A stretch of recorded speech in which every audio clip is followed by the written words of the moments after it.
édition du journal. Rejoindre 20h, Madame, Messieurs, bonsoir. À la une ce soir, faut-il lever l'état de siège? Le débat autour de sa requalification ou son maintien se tient depuis ce lundi au Palais du Peuple. L'avenir de cette mesure exceptionnelle sur le Nord Kivu et l'Ituri va se dessiner durant 3 jours de la table ronde ouverte aujourd'hui par le président de la République, Félix-Antoine Tshisekedi Tshilombo. Pendant ce temps, sous état de siège, le programme de développement local de 145 territoires fait du succès dans plusieurs territoires dans la province de l'Ituri, notamment à Irumu, Djougou et Mambasa. Des salles de classe équipées attendent des élèves en septembre. Des centres de santé attaqués par des terroristes sont remplacés par des nouveaux bâtiments. Les images à suivre dans ce journal. La première dame offre 500 bourses de formation à des personnes à mobilité réduite. Denise Nyakiro Tshisekedi soutient leur autonomisation. L'épouse du chef de l'État accompagne l'initiative d'un élu national baptisé Pessa Moninga Sourire. Entendez, offrez le sourire aux autres. C'est tout pour le sommaire. Bienvenue à toutes et à tous. Surtout bon début de semaine. Tout se joue dans les 72 heures. L'administration militaire au Nord Kivu et en Ituri n'a jamais fait l'unanimité. Plus de 50 prorogations. Le président de la République a lancé aujourd'hui le débat de la table ronde pour décider sur le maintien, la requalification ou la levée de cette mesure exceptionnelle. Patrick Michel Moukoui.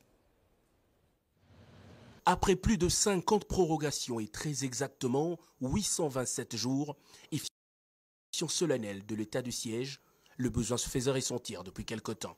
Faut-il maintenir, requalifier ou lever ce régime spécial dans le Nord Kivu et l'Ituri? C'est toute la problématique de cette table ronde ouverte ce lundi au Palais du Peuple par le président de la République, Félix-Antoine Tshisekedi. Ces élus du peuple, autorités politico-militaires et forces représentatives de provinces concernées ont 3 jours pour examiner la problématique et orienter une décision de l'autorité suprême du pays qui a rappelé l'urgence en son temps de la mise en place de ce régime. L'état de siège impose aux populations de l'Ituri et du Nord Kivu, en dépit de ces résultats encourageants, de consentir à des sacrifices qui affectent leur mode de vie habituel. Des rapports des missions d'évaluation de l'état de siège effectués par le gouvernement ont mis en lumière quelques atermoiements et autres divergences quant aux effets durables de la dite mesure pour lesquels des recommandations ont été formulées. Ces travaux sont considérés comme un exercice concerté pour pacifier complètement et définitivement l'Est du pays. Le chef de l'État Félix-Antoine Tshisekedi a recommandé la conscience et l'assiduité aux participants. Je vous demande de bien vouloir prendre la mesure, la vraie, de la situation, tout en appelant au sens élevé de votre responsabilité, car il en va de la survie de la nation tout entière. L'état de siège n'a pas vocation à s'éterniser, a précisé le garant de la nation du haut de la tribune. La recette pour décider du sort de ce régime spécial de légalité découlera de ce travaux. On reste sur place. On ne peut pas pérenniser une mesure exceptionnelle. Nous apprécions ces consultations. D'autres se réservent d'anticiper sur les résolutions finales de ces travaux. Des avis croisés recueillis par Fanny Kikoufi. Au Palais du Peuple ce lundi, les participants étaient unanimes sur la convocation de cette table ronde sur l'état de siège. Vous savez, le président de la République avait, en vertu de la Constitution, déclaré effectivement l'état de siège parce que l'état des institutions était menacé. La République était menacée dans cette partie du territoire. Et à un moment donné, lorsqu'on a pris une telle décision, le président de la République a estimé qu'il fallait consulter également le reste de la nation, les forces représentatives, pour faire l'état des lieux. Nous avons un président qui est à l'écoute de son peuple et à ce stade, il veut savoir ce que pense la population de cet état de siège. Les forces représentatives des provinces concernées saluent à juste titre les efforts fournis par les autorités, le président de la République en premier. comme vous le savez, les femmes restent les premières victimes dans la situation de manque de paix et de sécurité.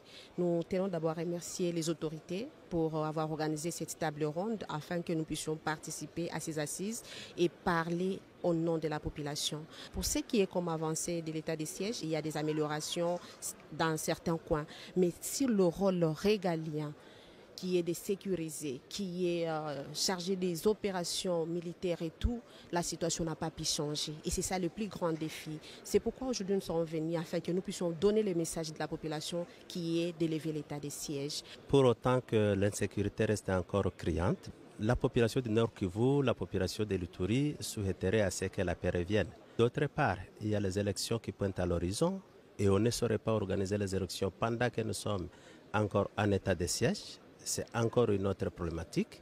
Et je me dis que c'est la raison pour laquelle Son Excellence, Monsieur le Président de la République, nous a invités pour parler de ce genre de questions, afin qu'on trouve des solutions.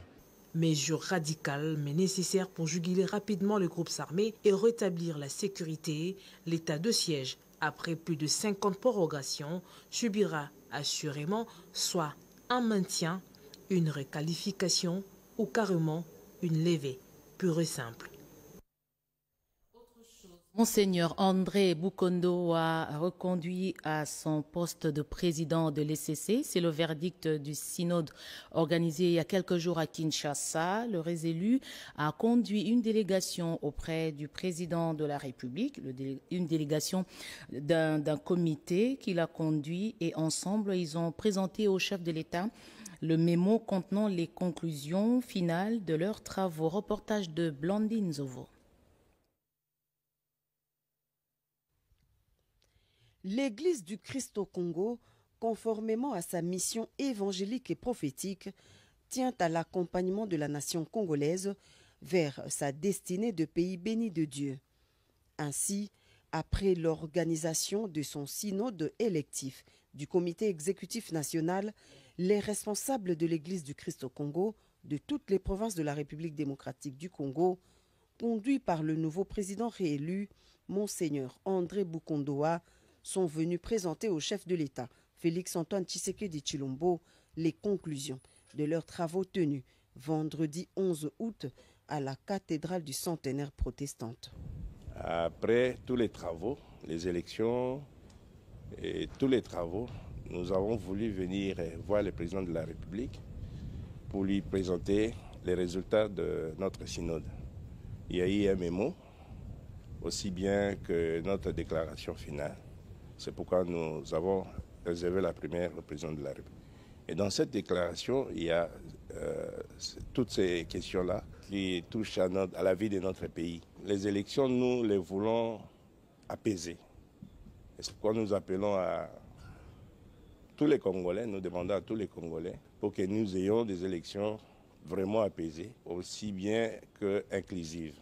Le synode, une assemblée d'évêques délibérant sur des questions touchant à la vie de l'Église, a émis le vœu de voir le pays évoluer dans l'unité et la réconciliation des populations pendant cette période cruciale préélectorale.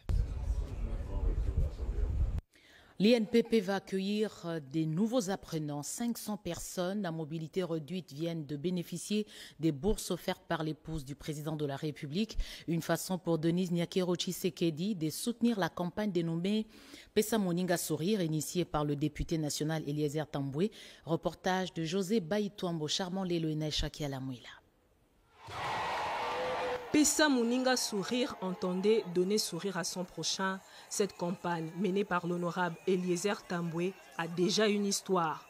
Des personnes vivant avec handicap de toutes sortes trouvent réconfort par ces actes d'altruisme.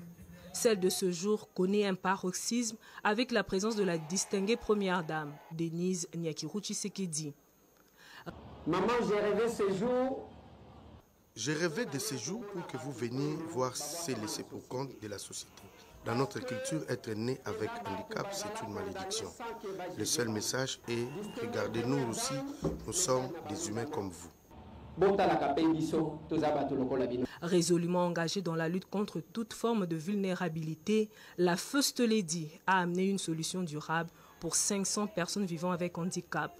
Ce sont des bourses pour ces personnes en partenariat avec l'Institut national de préparation professionnelle, INPP.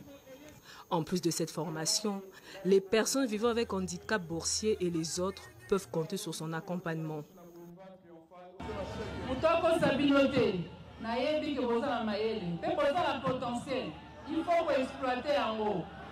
Vous êtes intelligent, vous avez des potentiels, nous allons les exploiter car le pays ne peut pas se construire sans vous. Une présence qui rallume l'espoir d'une couche de la population qui a tout l'air d'être laissée pour compte. La première dame rassure une détermination du chef de l'État, Félix-Antoine Tshisekedi, qui s'est cristallisée avec la création d'un ministère en charge des personnes vivant avec handicap. Les bénéficiaires en perdent leur latin. Cette journée est comme la fête de Nouvel An pour les handicapés. C'est comme un rêve qui se réalise. En tout cas, maman, respect. Qu'elle règne même 150 ans.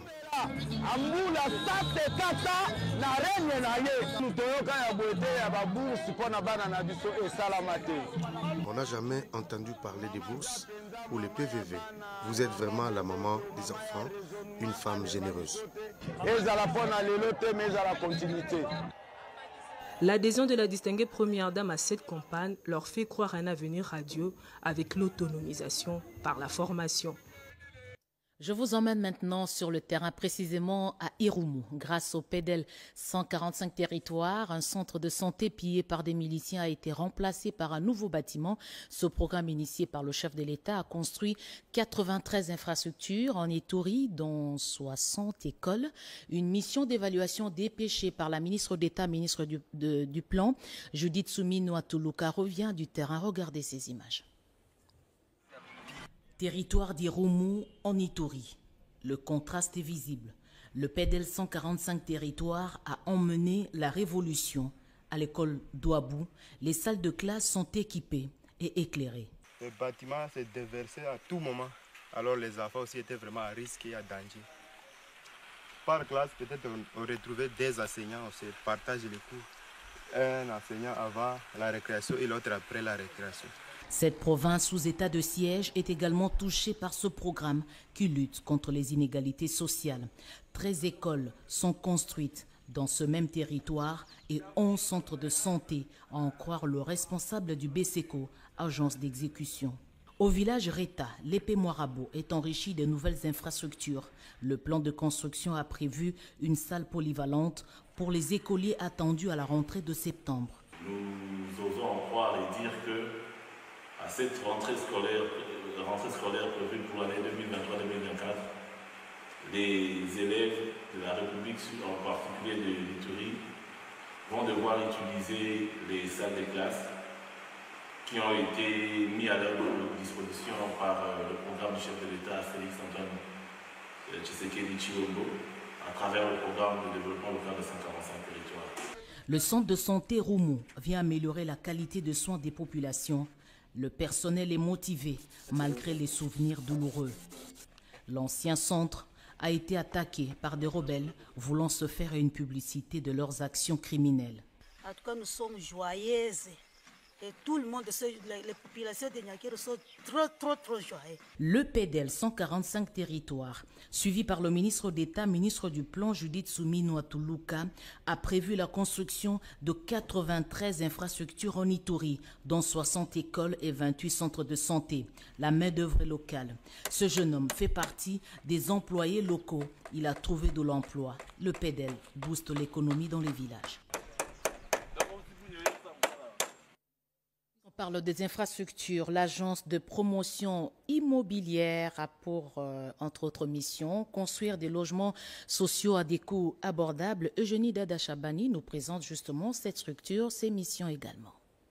Deux réformes ont été mises sur pied au ministère de l'Urbanisme et Habitat, parmi lesquelles la création de l'agence congolaise de promotion immobilière. Cette agence, pilotée par Kaemba Moukeba, a pour mission principale la construction de logements décents et abordables à tous et des équipements communautaires, notamment les hôpitaux, les écoles et la desserte en eau potable, et également la gestion des patrimoines immobiliers de l'État. Pour mieux s'acquitter de sa mission et faire de cette agence une agence compétitive, le staff dirigeant de cette agence a organisé un atelier de renforcement des capacités des agents et cadres ouvert par le secrétaire général Laurent Tchelou. Tous nos enfants africains qui trouvent la mort au niveau de la mer Méditerranée, ils sont à la recherche du bien-être.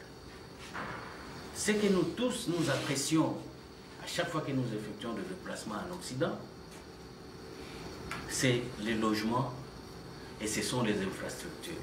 À l'issue de l'atelier, le directeur général de cette agence a émis les vœux de voir l'application des résolutions tout en invitant les participants à concevoir la feuille de route de l'ACOPRIM.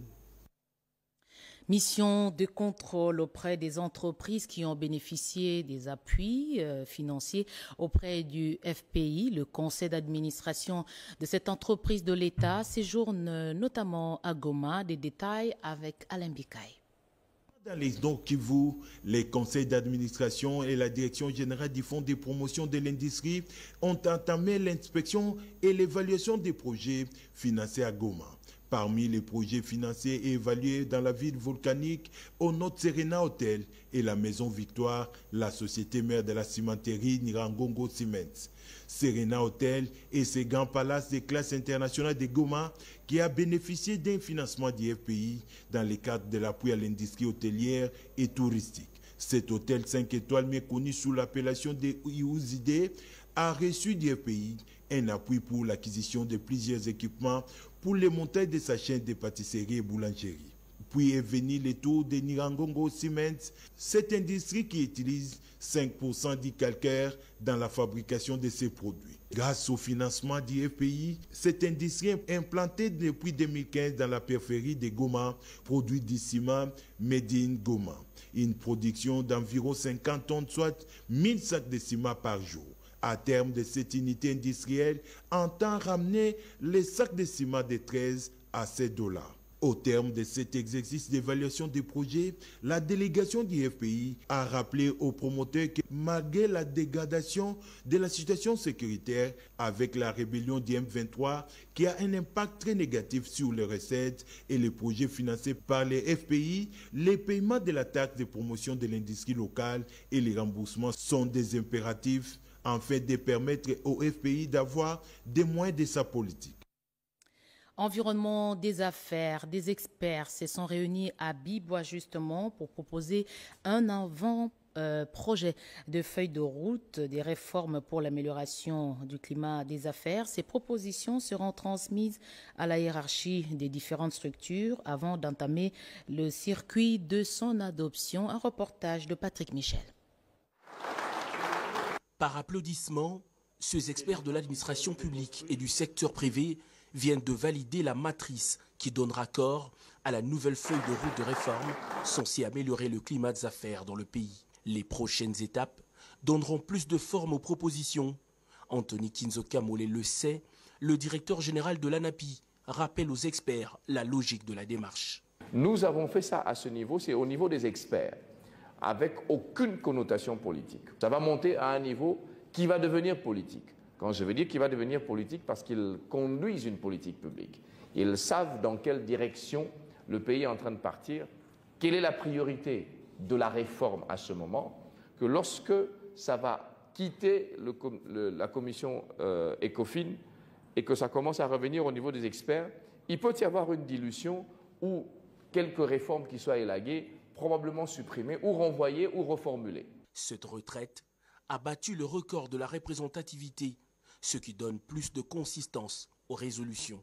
Lorsque une réforme n'a pas été préparée en amont par les destinataires, ils n'ont pas été associés, en aval, l'application posera problème. Mais comme cette belle initiative a commencé avec l'ANAPI, nous aimerions qu'elle ne puisse pas s'arrêter aujourd'hui, qu'à chaque fois qu'il y a des réformes, qu'on associe toutes les parties prenantes. La centaine d'heures d'échanges passés par ces experts n'aura tout son sens que si les réformes proposées sont rigoureusement appliquées. La 3e édition de l'examen national de fin d'études professionnelles aura lieu à Butembo. C'est la ministre de la formation professionnelle qui confirme cette information. En route justement pour lancer ce test national, Antoinette Kipulu est arrivée à Goma. Cédric Eninambo. Province éducationnelle du Nord Kivu, vivier d'une main-d'œuvre qui réclame qualification. Dans sa politique de gestion des proximités, la ministre de la formation professionnelle, Antoinette Kipulu Kabenga, a été chaleureusement accueillie par les forces vives et personnelles provinciales de son ministère. Goma, une escale utile avant le lancement des épreuves de la session ordinaire de la 3e édition de l'examen national de fin d'études professionnelles.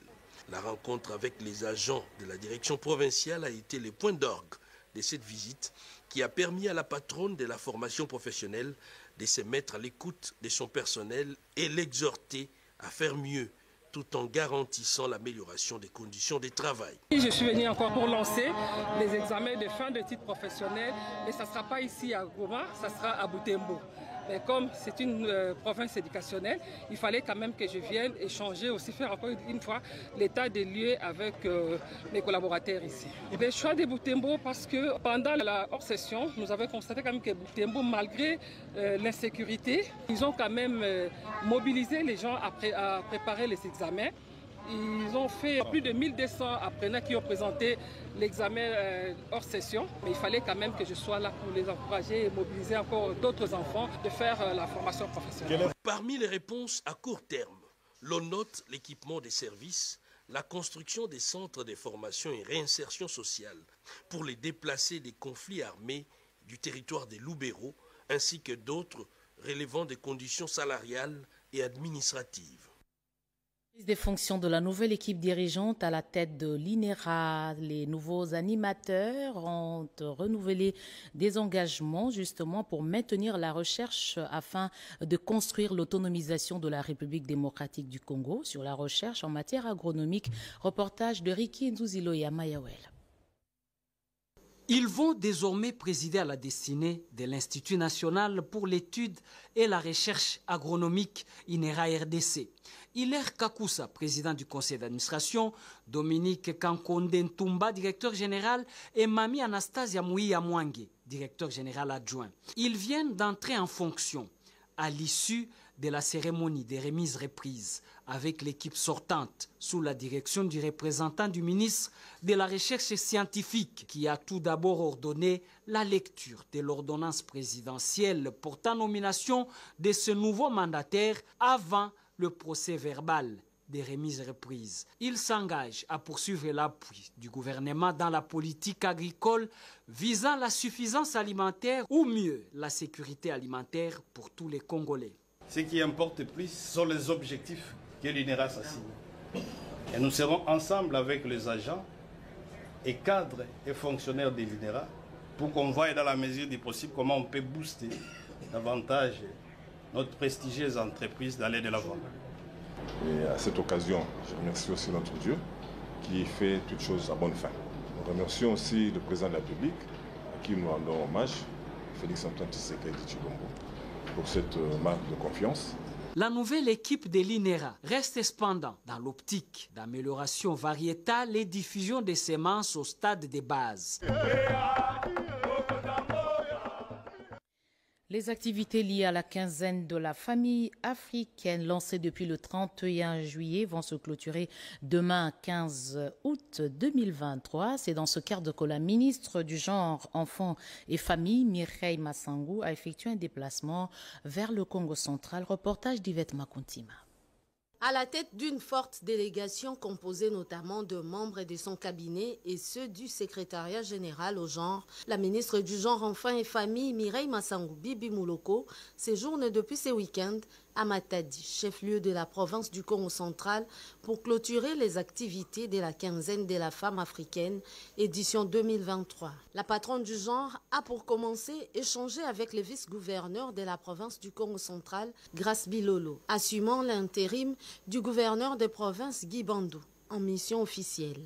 Leurs échanges ont tourné autour des activités de la quinzaine de la femme africaine, édition 2023, lancée depuis le 31 juillet dernier. Après son entretien avec le vice-gouverneur, la patronne du genre a directement participé à la clôture de la quinzaine des activités de la journée panafricaine.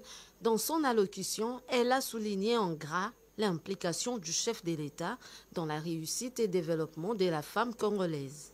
Ces activités de la clôture de la quinzaine de la femme africaine se célèbrent à Matadi, province du Congo central, sous les thèmes « Mettre en commun la sagesse et la force des femmes pour construire la paix et accélérer la mise en œuvre de la zone de libre-échange africaine sur le plan régional » et « Femmes congolaises et africaines construisant la paix pour les échanges économiques sur le plan national.